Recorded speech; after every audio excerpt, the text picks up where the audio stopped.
صبح صبح حکومت نے عوام پر پیٹرول بم گرا دیا ہے۔ پیٹرول اور ڈیزل کی قیمتوں میں فی لیٹر 35 روپے کا اضافہ کر دیا گیا ہے۔ یہ منحوس خبر صبح صبح وفاقی وزیر خزانہ اسحاق ڈار نے سنائی ہے۔ یہ خبر عوام پر بم کی طرح آن گری ہے۔ عوام پہلے ہی مہنگائی سے پریشان تھے، پیٹرول کی قیمتوں میں اضافے سے مہنگائی میں اور زیادہ اضافہ ہوگا اور عوام کے لیے مشکلات میں اضافہ ہوگا۔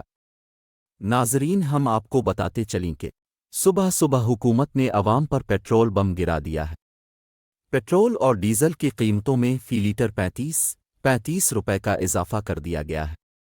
یہ منحوس خبر صبح صبح وفاقی وزیر خزانہ اسحاق ڈار نے سنائی ہے۔ یہ خبر عوام پر بم کی طرح آن گری ہے۔